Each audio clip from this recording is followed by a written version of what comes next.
One might as well summon a witch on a broomstick, for a visit is to be paid to the Addams family. From the hallowed halls of Castle Goring, she sends her greetings, accompanied by her loyal companions, Mickey and Aurora.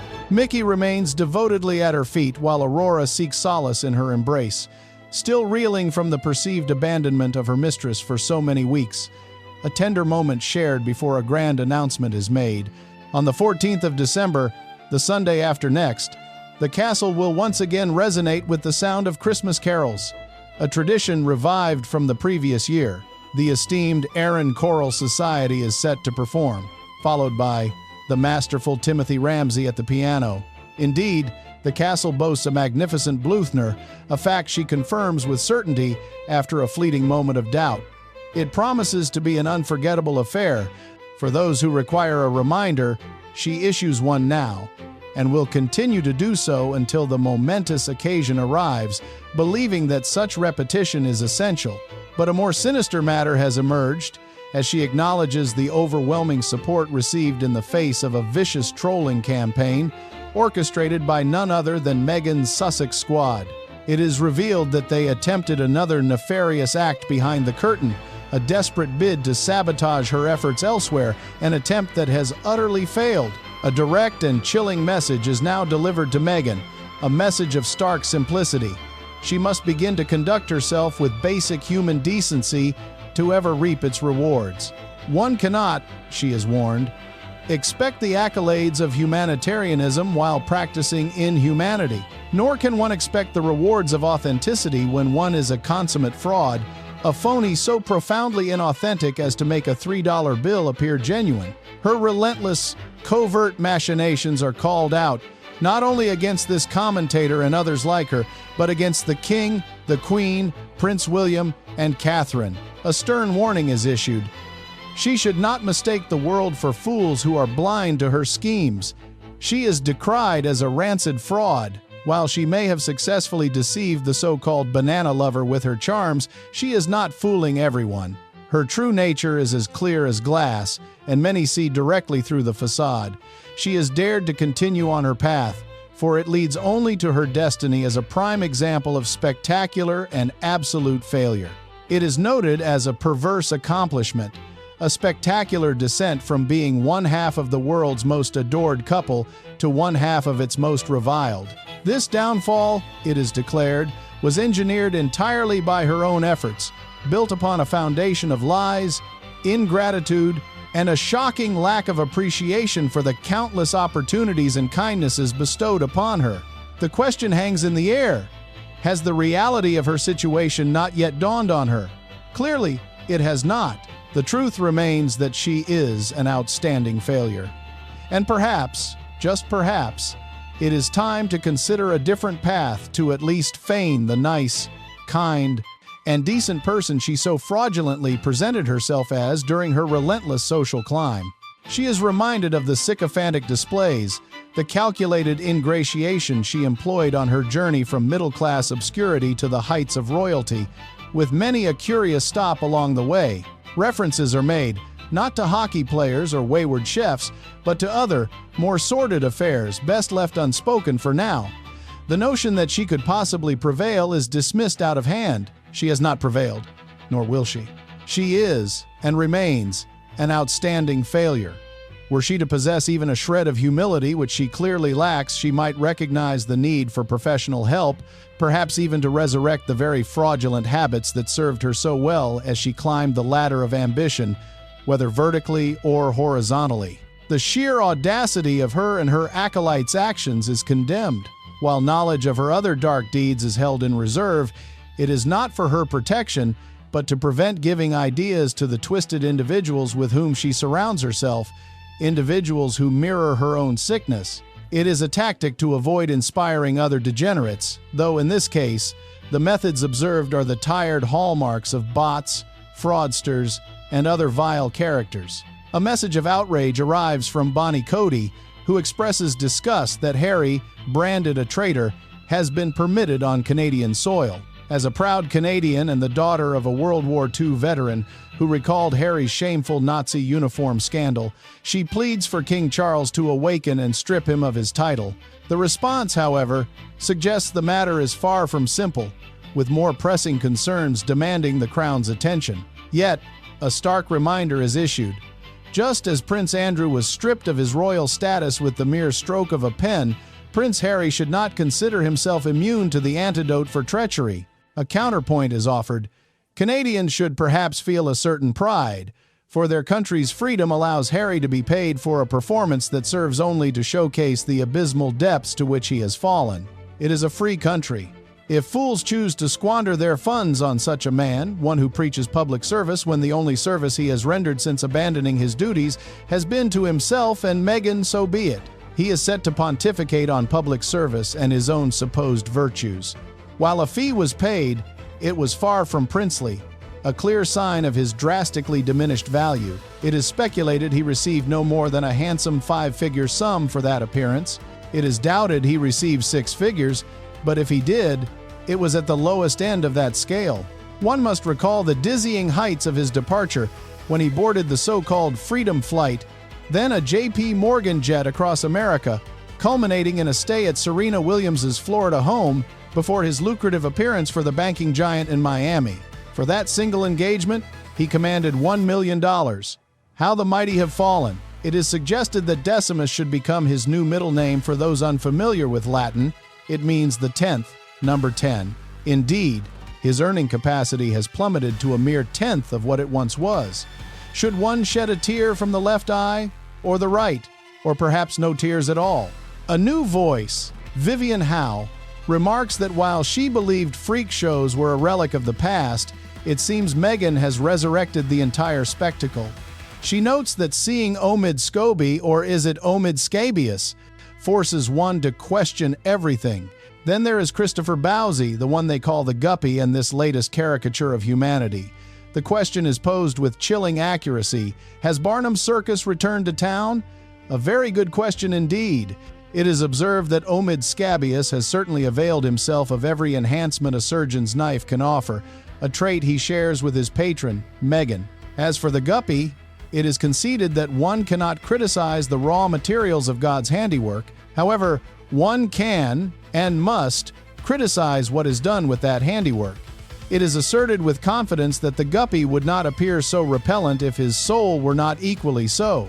After all, character inevitably reveals itself. As for the latest creature in their menagerie, it is noted that they all seem to fall into a certain category. In more ways than one, a thought best left to linger. Now, a tantalizing secret is shared, a whisper from a palace insider. It seems a certain royal is hatching a daring plan. The identity of this royal, man or woman, remains shrouded in secrecy. This individual hopes to orchestrate a reconciliation of sorts, bringing together the King and Thomas Markle for the next Father's Day in June. A proposed inclusion of the two fathers-in-law. Will this audacious plan bear fruit? Deep skepticism is expressed, yet it is confirmed the rumor is indeed circulating within the highest circles. This precious nugget of information is thus shared. Another message arrives, commenting on the peculiar names of the correspondents. A correspondent raises a critical point about the future king, dubbing him King William the Ruthless, a title seen as a double-edged sword. This quality, it is asked, should be a source of worry. While many eagerly await the day he summarily strips Harry of his title, perhaps even before removing his shoes post-coronation, a troubling precedent is recalled. William, it is remembered, just as swiftly threw his own godmother under the bus, publicly condemning her for a transgression she had not committed, all to appease the woke mob. She was forced to fall on her sword, apologizing to a ridiculous creature who had entrapped her with a false accusation of racism. Was it politically wise? Absolutely. Yet, the fact that he would publicly humiliate a loyal and elderly godmother to placate his detractors is deeply unsettling. The sentiment is echoed completely. It is a world where hard decisions yield harsh consequences, often unpleasant and undesirable. The incident with Susan Hussey was unique in its treachery.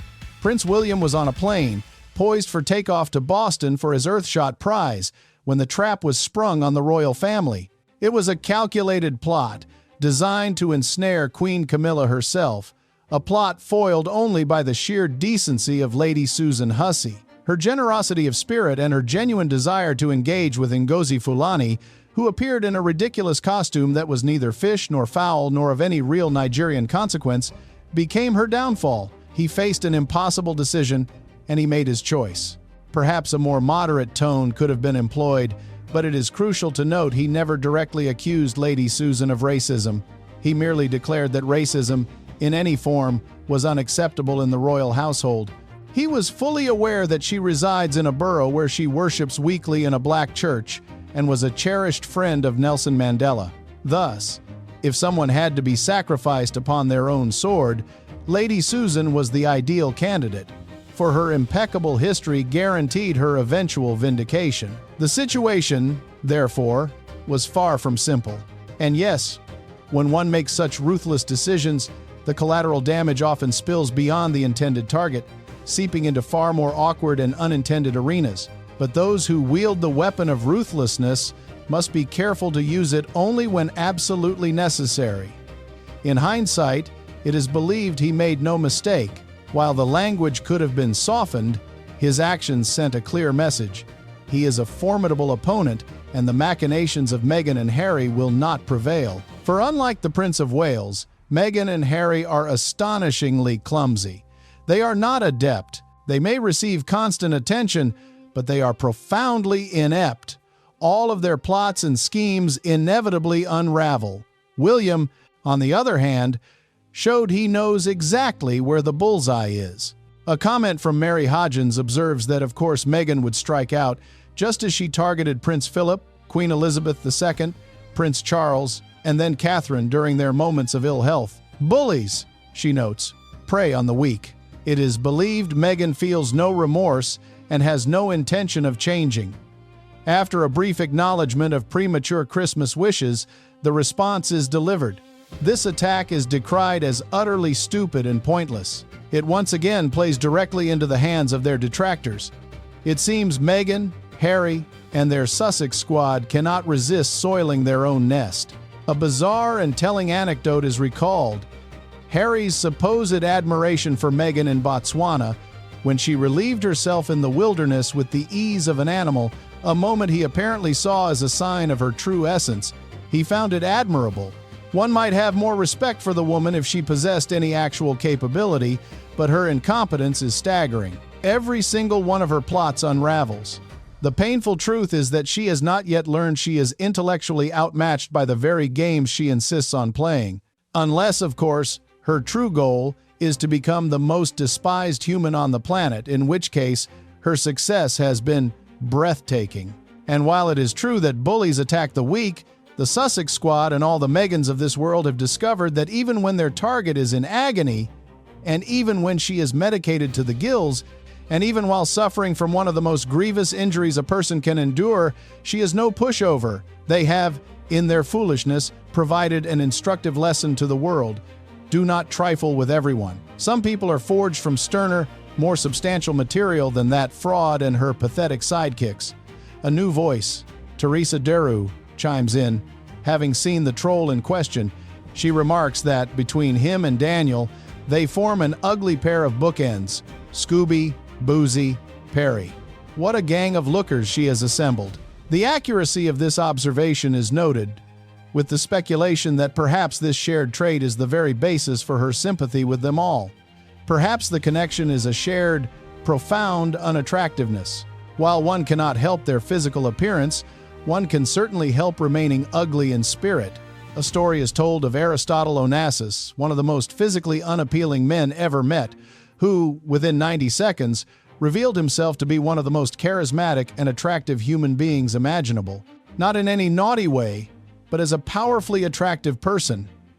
Omid Scabius, however, clearly has deep-seated problems. Anyone who is such a walking monument to artifice must harbor a deep well of self-loathing. It is, one might say, shades of Meghan. As for the guppy, again, one cannot choose one's face, but one chooses one's actions. And Perry, it is conceded, has achieved great success. But the central point is acknowledged as fascinating. The majority of individuals in Meghan's inner circle are not particularly physically appealing. Not all of them, but most. A curious pattern, indeed, one that likely points to a certain psychological complex. Another correspondent posits a grander theory, that the mass hysteria ignited by Virginia Giuffre, which has ensnared everyone from Andrew to Harry and Meghan, and now even Prince Edward over so-called peppercorn rent, is part of a vast conspiracy to destroy the monarchy. The core problem, they argue, is that King Charles III and Prince William are too short-sighted and selfish to recognize the true danger. They are merely trying to save their own skins, appeasing their enemies, oblivious that they themselves will soon be in the firing line. The agreement is absolute and unequivocal. First, the lie about peppercorn rent is dismantled. Prince Edward, like Prince Andrew before him, purchased his lease for a significant sum in the millions. The media narrative is utter rubbish. A dangerous groundswell of anti-monarchist sentiment is rising in the nation, and sinister forces are capitalizing on it. The monarchy, it is declared, is in peril, facing a threat unseen since the tumultuous days of Queen Victoria. Every event is twisted, every story spun by a mainstream media complicit in the campaign. Some in the media believe it is safe to play these games, convinced the monarchy is eternal. A fatal miscalculation. The French aristocracy believed the same in 1787. The Russian Tsars were just as confident in 1914. The German and Austrian emperors held the same conviction at the dawn and dusk of 1918. These historical precedents are offered as a solemn warning. The commentator agrees. The King and Prince William lack the necessary vision. They are not sufficiently alert to the existential danger they face. They foolishly believe that a shared agenda on net zero with the likes of Ed Miliband will be their salvation. They think that by surrounding themselves with Republicans and sympathizers, their shared goals will somehow preserve the crown. It will not. It absolutely will not. They are blind to the true nature of the threat. A stunning revelation from a private secretary is shared, from a conversation a year or perhaps even 2 years ago. This insider stated bluntly, "The royal family has played this whole Prince Andrew business wrong from the word go." This secretary insisted they should have stood by Prince Andrew firmly and forcibly, as it is known by his accuser's own admission that he committed no crime. The royal family's strategy was a catastrophic error, an opinion the narrator endorsed then and endorses now. They are appeasing their way into oblivion. King Charles is urged to remember the lesson of his marriage with Diana. It does not behoove one to compromise oneself out of existence. If he refused to do so in his marriage, he must not do so with his crown. This is the take. And to end, 2 observations are offered on which no questions were asked, but which are of vital importance. The first scandal questions how Rachel Reeves has managed to withstand the web of falsehoods she presented to the British public, a narrative shamefully endorsed by Keir Starmer. It is a known truth that if he were to cast her aside, he would ultimately be orchestrating his own demise. As Jacob Rees-Mogg astutely observed just a day or two ago, when a prime minister dismisses the Chancellor of the Exchequer, it often signals the prime minister's own downfall. Thus, Keir Starmer finds himself in no position to oust Rachel Reeves. They are bound to sink or swim together. In a move of profound integrity, the chairman of the OBR, Richard Hughes, resigned following the early release of the budget. One must commend Richard Hughes, and perhaps one day he shall enter the House of Lords, rightly called Lord Hughes of Honor, for he performed the honorable deed. He laid bare the corruption festering at the heart of this government, the sheer deception, for there is no question that Rachel Reeves deceived the British people, with Keir Starmer as her accomplice. The question that hangs in the air is, will they survive? For some, the choice is between the lesser of 2 evils, a preference for a Kerensky over the specter of a Lenin or Stalin. This leads to the second source of decay, where Ukrainian President Volodymyr Zelensky finds himself submerged in treacherous waters. His chief of staff, Andriy Yermak, was forced to resign on Friday after an anti-corruption police raid on his residence. A staggering £76 million shortfall has been uncovered, and it is believed this is merely the tip of the iceberg. It has been an open secret for some time that Zelensky and his government are enmeshed in a labyrinth of corruption. According to the National Anti-Corruption Bureau of Ukraine and the Specialized Anti-Corruption Prosecutor's Office, Several government ministers are implicated in an embezzlement scheme centered on Ukraine's state nuclear power company. This is but one of the many troughs where these figures have had their noses firmly buried. Zelensky must tread carefully, lest he miscalculate even further, for he could soon find himself in an utterly indefensible position. It seems the most elegant escape from this sordid affair is for all parties to act as if honor had prevailed all along. The matter must be concluded. Now, a fascinating development is being whispered, that the United States of America may recognize certain Russian territorial gains, a move that would force the hand of Zelensky and his devoted followers.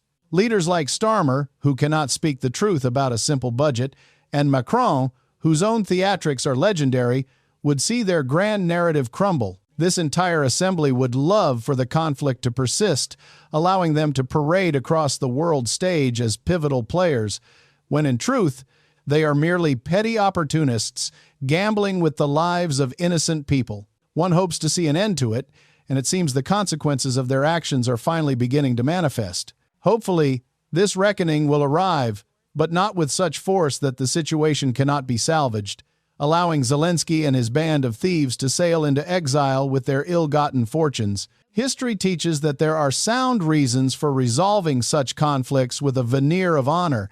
It discourages the next would-be tyrant from clinging to power longer than necessary. The ongoing commentary and dissection of these events are crucial to determining which subjects must next be brought into the light. If this chronicle of deceit has proven compelling, then one is urged to like, share, and subscribe to this narrative. One must press the notification bell to be alerted to the next revelation, and above all, let the whispers of this scandal spread far and wide.